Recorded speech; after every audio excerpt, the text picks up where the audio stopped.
नमस्कार दोस्तों, स्वागत है आपका हमारे वीकली करंट अफेयर सीरीज में। आज हम 1 से 7 सितंबर के national and international current affairs के बारे में चर्चा करेंगे। इस वीडियो के पीडीएफ आपको हमारे टेलीग्राम पर मिल जाएगी। साथ ही साथ इसी तरह की करंट अफेयर वीडियो के लिए सब्सक्राइब करें हमारे इस यूट्यूब चैनल को। चलिए आज के पहले प्रश्न की ओर चलते हैं। हाल ही में दुनिया की सबसे ऊंची नटराज प्रतिमा का अनावरण कहां किया गया है? इसका सही उत्तर है ऑप्शन बी, नई दिल्ली में किया गया है। भारत मंडपम में नटराज की 27 फीट ऊंची प्रतिमा स्थापित की गई है, जो नई दिल्ली में G20 शिखर सम्मेलन का स्थल है। प्रतिमा का वजन करीब 20 टन है और इसे 7 महीने के रिकॉर्ड समय में बनाया गया है। नटराज की मूर्ति की कीमत लगभग 10 से 12 करोड़ रुपए है। इसका निर्माण तमिलनाडु के तंजावुर जिले के स्वामी मलाई में मूर्तिकार राधा कृष्णन स्थापति और उनकी टीम ने किया है। अगला प्रश्न है, डूरंड कप 2023 किसने जीता है? इसका सही उत्तर है ऑप्शन सी, मोहन बागान ने जीता है। डूरंड कप 2023 की शुरुआत 3 अगस्त को हुई थी। डूरंड कप 2023 मोहन बागान ने जीता है और मोहन बागान ने अपना 17वां डूरंड कप जीता है। मोहन बागान ने सन 2000 के बाद अपना पहला डूरंड कप जीता है। मोहन बागान सुपर जियो डूरंड कप इतिहास में 17 खिताब जीतने वाली पहली टीम बन गई है। ईस्ट बंगाल 16 खिताबों के साथ डूरंड कप में दूसरी सबसे सफल टीम है। यह टूर्नामेंट का 132वां संस्करण था। डूरंड फुटबॉल टूर्नामेंट को आमतौर पर डूरंड कप के नाम से जाना जाता है। यह एक घरेलू फुटबॉल प्रतियोगिता है और प्रति वर्ष आयोजित किया जाता है। तो ध्यान रखिएगा दोस्तों, डूरंड कप 2023 किसने जीता है? मोहन बागान ने जीता है। और डूरंड कप कौन सी प्रतियोगिता है? फुटबॉल प्रतियोगिता है। और सबसे सफल टीम कौन है? मोहन बागान है, जो 17 खिताब जीती है। और दूसरी सबसे सफल टीम जो है ईस्ट बंगाल है, जो 16 खिताब उन्होंने जीता है। अगला प्रश्न है, हाल ही में हॉकी 5S एशिया कप 2023 का खिताब किसने जीता है? इसका सही उत्तर ऑप्शन है, भारत ने जीता है। भारत ने ओमान में उद्घाटन पुरुष हॉकी 5S एशिया कप 2023 जीता है और फाइनल में पाकिस्तान को पेनल्टी शूट आउट में हराया है। इसके अलावा भारत ने FIH पुरुष हॉकी 5S विश्व कप ओमान 2024 के लिए भी क्वालिफाई कर लिया है। 3 मुकाबलों में यह पहली बार है कि भारत ने हॉकी के 5S प्रारूप में पाकिस्तान को हराया है। सेमीफाइनल में भारत ने मलेशिया को 10-4 से हराया था। अगला प्रश्न है, हाल ही में किस भारतीय कैंसर विशेषज्ञ ने रेमन मैग्सेसे पुरस्कार जीता है? इसका सही उत्तर option C, doctor Ravi Kannan ने जीता है। Surgical oncologist R Ravi Kannan को वर्ष 2023 के रेमन मैग्सेसे पुरस्कार से सम्मानित किया गया है। उन्हें जन केंद्रित और गरीब समर्थक स्वास्थ्य सेवा के माध्यम से असम में कैंसर उपचार में क्रांति लाने के लिए सम्मानित किया गया है। R रवि कन्नन असम में कछार कैंसर अस्पताल और अनुसंधान केंद्र के निदेशक हैं। अगला प्रश्न है, भारत की पहली सोलर सिटी कौन सी है? इसका सही उत्तर है ऑप्शन ए, सांची। देश की पहली सोलर सिटी के रूप में मध्य प्रदेश के सांची शहर को स्थापित किया गया है, जिसका उद्घाटन राज्य के मुख्यमंत्री शिवराज सिंह चौहान ने किया है। सांची सोलर सिटी में सालाना लगभग 13,747 टन कार्बन डाइऑक्साइड उत्सर्जन कम होगा, जो 2 लाख से अधिक वयस्क पेड़ों की क्षमता के बराबर है। गौरतलब है कि प्रधानमंत्री नरेंद्र मोदी ने वर्ष 2070 तक देश के हर राज्य में एक सोलर सिटी विकसित करने का लक्ष्य रखा है।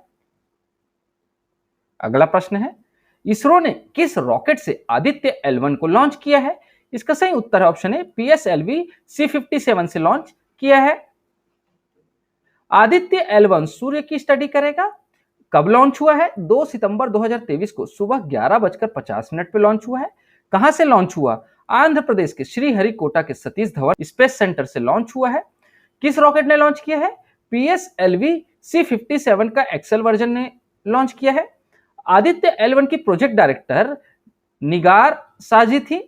वह करीब 4 महीने बाद लैग्रेंज पॉइंट L1 तक पहुंचेगा। इस पॉइंट पर ग्रहण का प्रभाव नहीं पड़ता, जिसके चलते यहां से सूरज पर आसानी से रिसर्च की जा सकती है। और GSLV मार्क 3 से जो है ना, ये चंद्रयान 3 से लॉन्च हुआ था। ठीक है। अगला प्रश्न है, ब्रिक्स इनोवेशन फोरम में वर्ल्ड इनोवेशन अवार्ड से किसे सम्मानित किया गया है? इसका सही उत्तर है ऑप्शन ए, सांता थॉथम को सम्मानित किया गया है।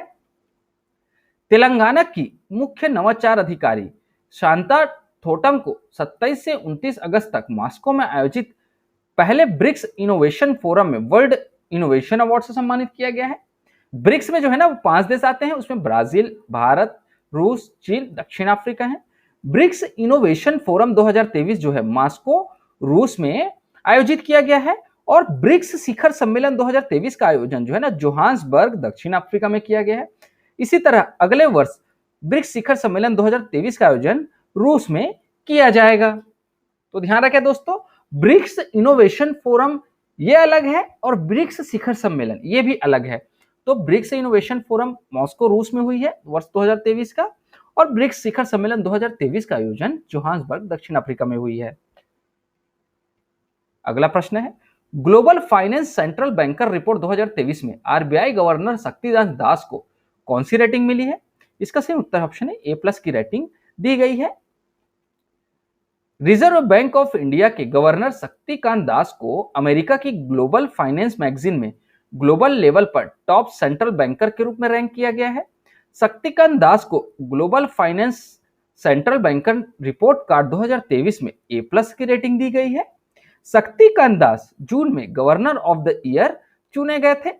शक्तिकांत दास को जून में लंदन के सेंट्रल बैंकिंग अवार्ड्स 2023 में गवर्नर ऑफ द ईयर के पुरस्कार से सम्मानित किया गया था। अगला प्रश्न है, केंद्र सरकार ने वन नेशन वन इलेक्शन पर एक कमेटी का गठन किया है, इसके अध्यक्ष किसे बनाया गया है? इसका सही उत्तर है ऑप्शन सी, पूर्व राष्ट्रपति रामनाथ कोविंद को बनाया गया है। केंद्र सरकार ने एक राष्ट्र एक चुनाव की संभावना तलाशने के लिए पूर्व राष्ट्रपति रामनाथ कोविंद की अध्यक्षता में एक समिति गठित की है। यह कदम सरकार द्वारा 18 से 22 सितंबर के बीच संसद का विशेष सत्र बुलाए जाने के एक दिन बाद आया है, जिसका एजेंडा गुप्त रखा गया है। इस 5 दिवसीय सत्र के दौरान सरकार द्वारा एक राष्ट्र एक चुनाव विधेयक पेश कर सकती है। अगला प्रश्न है, भारत के पहले यूपीआई एटीएम को किस पेमेंट सर्विसेज द्वारा लॉन्च किया गया है? इसका सही उत्तर है option B, Hitachi payment services ने लॉन्च किया है। भारत के पहले यूपीआई एटीएम को हिटाची लिमिटेड की सहायक कंपनी हिटाची पेमेंट सर्विसेज ने लॉन्च कर दिया है। हिटाची पेमेंट सर्विसेज ने एनपीआई के सहयोग से इसे लॉन्च किया है। यूपीआई एटीएम कार्ड रहित नगद निकासी की सुविधा प्रदान करता है, जिससे फिजिकल डेबिट या क्रेडिट कार्ड को ले जाने की आवश्यकता नहीं होती है।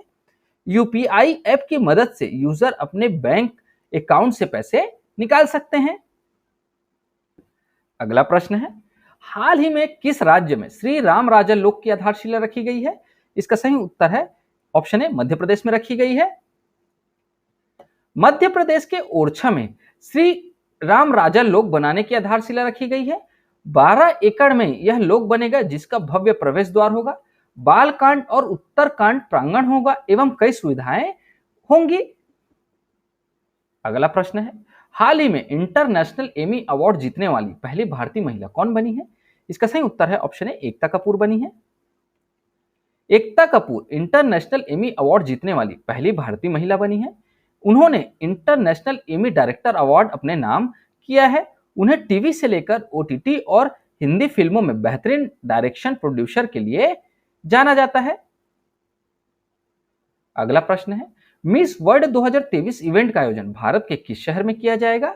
इसका सही उत्तर है ऑप्शन डी, कश्मीर में किया जाएगा। 71वीं मिस वर्ल्ड 2023 प्रतियोगिता वर्ष 2023 के अंत में कश्मीर में आयोजित की जाएगी। इसमें 140 देश भाग लेंगे। मिस वर्ल्ड ऑर्गेनाइजेशन की सीईओ जूलिया मार्ले ने इनके बारे में जानकारी दी है। सीना शेट्टी मिस वर्ल्ड 2023 में भारत का प्रतिनिधित्व करेंगी। भारत में इस प्रतिष्ठित इंटरनेशनल ब्यूटी पेजेंट का आयोजन 27 साल बाद किया जा रहा है। अगला प्रश्न है, हाल ही में किस राज्य में महिला स्व सहायता समूहों द्वारा संचालित देश का पहला टोल प्लाजा शुरू किया गया है? इसका सही उत्तर है ऑप्शन सी, मध्य प्रदेश के द्वारा किया गया है। महिला स्व सहायता समूहों द्वारा संचालित देश के पहले टोल प्लाजा मध्य प्रदेश के आगर मालवा, उज्जैन और छतरपुर जिलों में शुरू हो गए हैं। दोस्तों, मध्य प्रदेश से संबंधित और भी अन्य करंट अफेयर्स है, जिसको मैं आपको ऑनलाइन में बता देता हूं। विश्व की पहली वैदिक घड़ी उज्जैन मध्य प्रदेश में लगेगी। हनुमान लोक का उद्घाटन मध्य प्रदेश के छिंदवाड़ा में किया गया है। नर्मदा लोक का उद्घाटन अमरकंटक में किया गया है मध्य प्रदेश में। भारत का पहला यूनिटी मॉल उज्जैन में बनाया गया है। स्वच्छ वायु सर्वेक्षण में इंदौर टॉप पर है। स्मार्ट सिटी अवार्ड 2022 में इंदौर प्रथम है। लाडली लक्ष्मी योजना 2.0 भी मध्य प्रदेश में शुरू की गई है। दुनिया का सबसे बड़ा तैरता सोलर पार्क मध्य प्रदेश के खंडवा में है। खेलो इंडिया यूथ गेम्स का 5वां संस्करण भी मध्य प्रदेश में हुआ था। एशिया का पहला फ्लोटिंग फेस्टिवल मध्य प्रदेश के मंदसौर में किया गया था। 49वां खजुराहो महोत्सव भी मध्य प्रदेश में मनाया गया है। और पहला हवाई मार्ग से तीर्थ यात्रा कराने वाला राज्य जो है वो भी मध्य प्रदेश है। ठीक है, अगला प्रश्न है, ज्यूरिख डायमंड लीग चैंपियनशिप 2023 में नीरज चोपड़ा ने कौन सा मेडल जीता है? इसका सही उत्तर है ऑप्शन बी, रजत पदक जीता है। भारत के star javelin thrower Neeraj Chopra ने डायमंड लीग फाइनल के लिए क्वालिफाई कर लिया है। इस लीग का फाइनल अमेरिका के यूजिन में 16-17 सितंबर को होगा। नीरज चोपड़ा ने 85.71 मीटर के सर्वश्रेष्ठ थ्रो के साथ ज्यूरिख डायमंड लीग 2023 में दूसरा स्थान हासिल किया है। चेक रिपब्लिक के जैकब वॉडलेच ने 85.86 मीटर के साथ पहला स्थान हासिल किया है। वहीं जर्मनी की जूलियन वेबर ने 85.04 मीटर थ्रो के साथ तीसरे स्थान पर रहे हैं। नीरज चोपड़ा का सर्वश्रेष्ठ थ्रो 89.94 मीटर है, जो एक नेशनल रिकॉर्ड है। अगला प्रश्न है, निम्न में से किसे रेलवे बोर्ड की पहली महिला अध्यक्ष और सीईओ के रूप में नियुक्त किया गया है? इसका सही उत्तर है ऑप्शन बी, जया वर्मा सिन्हा को नियुक्त किया गया है। केंद्र सरकार ने जया वर्मा सिन्हा को रेलवे बोर्ड की पहली महिला अध्यक्ष और सीईओ के रूप में नियुक्त किया है। वह इस स्थान पर अनिल कुमार लोहाटी की जगह लेंगी। जया वर्मा सिन्हा दक्षिणी पूर्वी रेलवे में मुख्य वाणिज्य प्रबंधक के रूप में भी कार्य कर चुकी हैं। वह भारतीय रेलवे के 166 साल के इतिहास के साथ साथ रेलवे बोर्ड के 166 साल के बाद इतिहास में यह पद संभालने वाली पहली महिला बनी है। अगला प्रश्न है, ग्लोबल इंडिया एआई 2023 सम्मेलन के पहले संस्करण की मेजबानी कौन सा देश करेगा? इसका सही उत्तर है ऑप्शन है, भारत करेगा। भारत इस साल वर्ष 2023 में अक्टूबर में ग्लोबल इंडिया एआई 2023 सम्मेलन के पहले संस्करण की मेजबानी करेगा।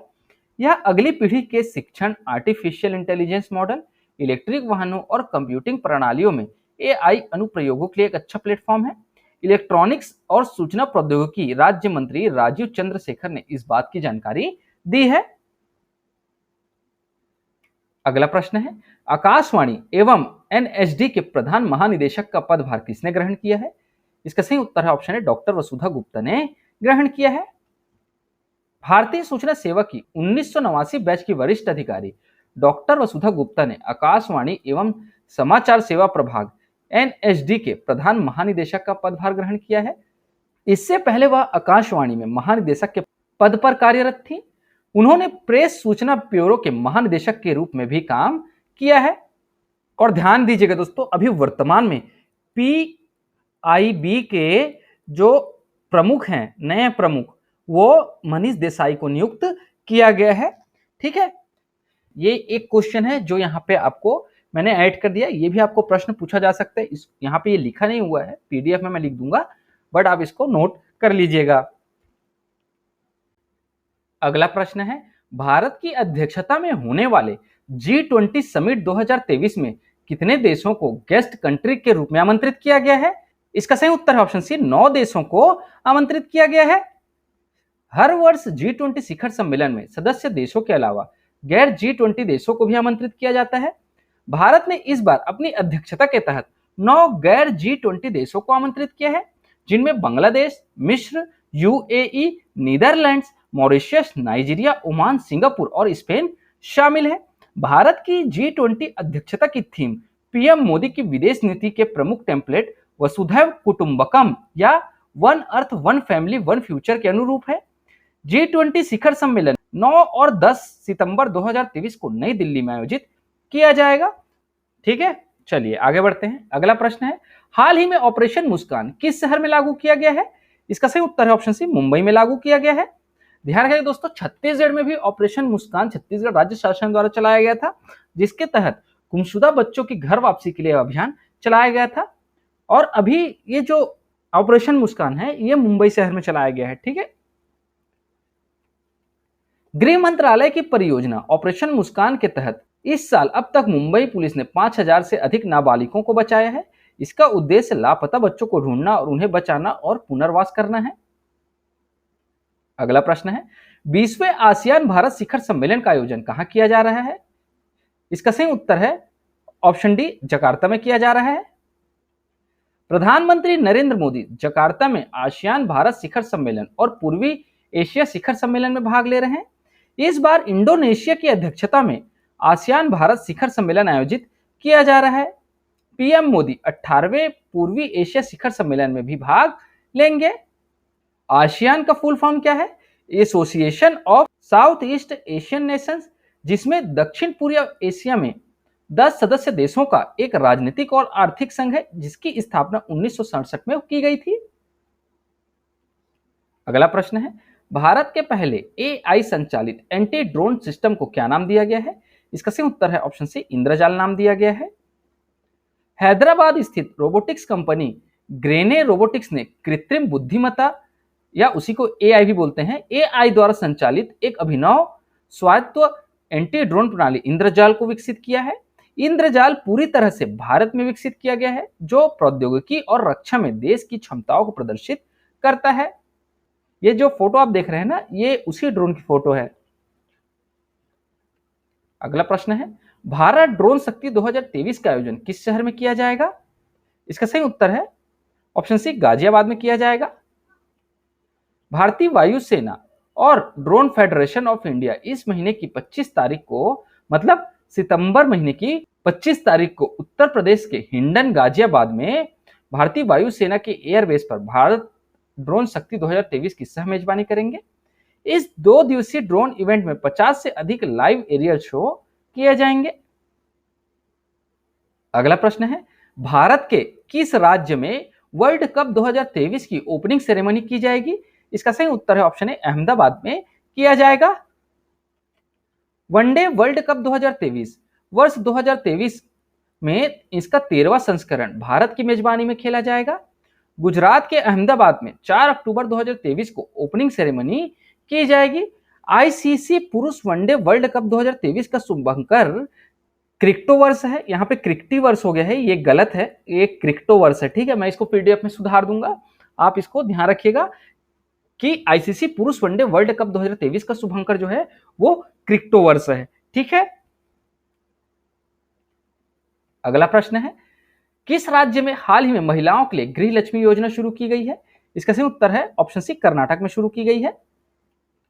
अगला प्रश्न है, हाल ही में कहां के भद्रवाह राजमा को जीआई टैग प्राप्त हुआ है? इसका सही उत्तर है ऑप्शन ए, जम्मू कश्मीर के राजमा को जीआई टैग प्राप्त हुआ है। अगला प्रश्न है, किस राज्य के सलेम जिले के साबूदाना को हाल ही में जीआई टैग दिया गया है? इसका सही उत्तर है ऑप्शन डी, तमिलनाडु के। तमिलनाडु राज्य के सलेम जिले के साबूदाना को हाल ही में जीआई टैग दिया गया है। सलेम तमिलनाडु राज्य का सबसे अधिक साबूदाना उत्पादक जिला है। इसके साथ ही उड़ीसा राज्य के काले चावल को भी जीआई टैग प्रदान किया गया है। साथ ही साथ जीआई टैग किसी निश्चित भौगोलिक क्षेत्र में उत्पादित विशेष उत्पादों को दिया जाता है। अगला प्रश्न है, हाल ही में किस राज्य के चोकुआ चावल को जीआई टैग मिला है? इसका सही उत्तर है ऑप्शन डी, असम के। असम के चोकुआ चावल, जिसे मैजिक राइस के रूप में जाना जाता है, उसको हाल ही में प्रतिष्ठित भौगोलिक संकेत जीआई टैग से सम्मानित किया गया है। अगला प्रश्न है, राष्ट्रीय पोषण सप्ताह 2023 कब मनाया जा रहा है? इसका सही उत्तर है ऑप्शन ए, 1 से 7 सितंबर 2023 को मनाया जा रहा है। दोस्तों, ये प्रश्न मैंने आपको पहले भी पढ़ाया हुआ है छत्तीसगढ़ करंट अफेयर में। भारत में हर साल 1 से 7 सितंबर तक राष्ट्रीय पोषण सप्ताह मनाया जाता है। यह आहार में पर्याप्त पोषण की आवश्यकता के बारे में जागरूकता बढ़ाने के लिए मनाया जाता है। राष्ट्रीय पोषण सप्ताह 2023 की थीम सभी के लिए किफायती स्वस्थ आहार है। 1982 में महिला एवं बाल विकास मंत्रालय के तहत खाद्य और पोषण बोर्ड ने राष्ट्रीय पोषण सप्ताह शुरू किया था। 8 मार्च 2018 को प्रधानमंत्री नरेंद्र मोदी ने भारत को कुपोषण मुक्त बनाने के उद्देश्य से राजस्थान के झुंझुनू से पोषण अभियान की शुरुआत की थी। ग्लोबल हंगर इंडेक्स 2022 में भारत 121 देशों में 107वें स्थान पर है। अब ये आपको ग्लोबल हंगर इंडेक्स मैंने क्यों बताया, क्योंकि हम पोषण सप्ताह के बारे में पढ़ रहे हैं और जहां पे भूखमरी होती है वहां पे कुपोषण होता ही है। ठीक है, तो चलिए आगे बढ़ते हैं। अगला प्रश्न है, हाल ही में अंतरराष्ट्रीय क्रिकेट खेलने वाली पहली ट्रांसजेंडर कौन बनी है? इसका सही उत्तर है ऑप्शन ए डेनियल मैकगाहे बनी है। कनाडा की डेनियल मैकगेही किसी अंतरराष्ट्रीय मैच में खेलने वाली पहली ट्रांसजेंडर क्रिकेटर बनी है। वह अगले महीने बांग्लादेश में 2024 महिला T20 विश्व कप के लिए एक क्षेत्रीय क्वालिफाइंग टूर्नामेंट में टीम का प्रतिनिधित्व करेंगी। अगला प्रश्न है, हाल ही में भारतीय मूल के किस व्यक्ति को सिंगापुर के 9वें राष्ट्रपति के रूप में चुना गया है? इसका सही उत्तर है ऑप्शन बी थरमन सनमुगरत्नम को। सिंगापुर में सितंबर 2023 को राष्ट्रपति चुनाव के लिए वोटिंग हुई है। भारतीय मूल के थरमन सनमुगरत्नम सिंगापुर के 9वें राष्ट्रपति बने हैं। उन्होंने 8वें राष्ट्रपति हलीमा याकूब की जगह ली है और हलीमा याकूब भी भारतीय मूल की हैं। अगला प्रश्न है, हाल ही में भारतीय नौसेना के बेड़े में किस युद्धपोत को शामिल किया गया है? इसका सही उत्तर है ऑप्शन ए INS महेंद्रगिरी को शामिल किया गया है। भारतीय नौसेना के नवीनतम युद्धपोत महेंद्रगिरी को सितंबर 2023 को लॉन्च किया जाएगा।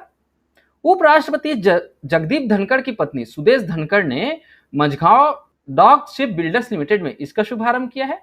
महेंद्रगिरी परियोजना प्रोजेक्ट 17A का 7वां और अंतिम स्टेल्थ फ्रिगेट है।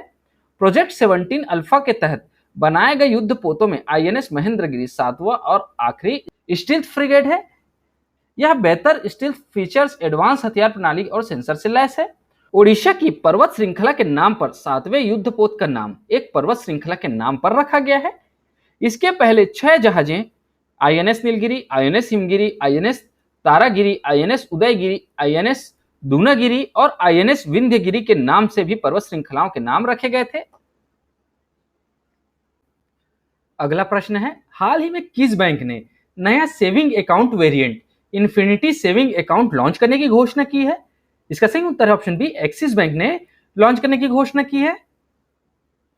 एक्सिस बैंक ने डिजिटल को अच्छे से समझने वाले ग्राहकों के लिए नया saving account variant infinity saving accounts launch करने की घोषणा की है। यह सेविंग अकाउंट सब्सक्रिप्शन मॉडल पर आधारित है, यानी कि इसके लिए बैंक आपसे मंथली और ईयरली बेसिस पर कुछ चार्ज करेगा, इसके बदले आपको ढेर सारी फैसिलिटी का लाभ मिलेगा। अगला प्रश्न है, गीतिका श्रीवास्तव किस देश में भारत की पहली महिला प्रभारी बनी है? इसका सही उत्तर ऑप्शन बी पाकिस्तान में बनी है।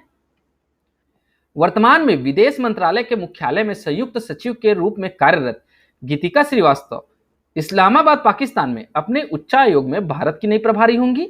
वह सुरेश कुमार का स्थान लेंगी। अगला प्रश्न है, हाल ही में राष्ट्रपति द्रौपदी मुर्मू ने नई दिल्ली के राजघाट में किसकी प्रतिमा का अनावरण किया है? इसका सही उत्तर है ऑप्शन है महात्मा गांधी की प्रतिमा का अनावरण किया है। अगला प्रश्न है, हाल ही में किस राज्य में महिलाओं के लिए पिंक शौचालय स्थापित करने की घोषणा की है? इसका सही उत्तर है ऑप्शन है त्रिपुरा ने की है। आज के वीडियो में इतना ही दोस्तों, आशा करता हूं आपको हमारी वीडियो पसंद आई होगी। अगर आपको हमारी वीडियो पसंद आती है लाइक करें, शेयर करें और हमारे इस चैनल को सब्सक्राइब करें। इस वीडियो को देखने के लिए आपका बहुत बहुत शुक्रिया। Thank you very much.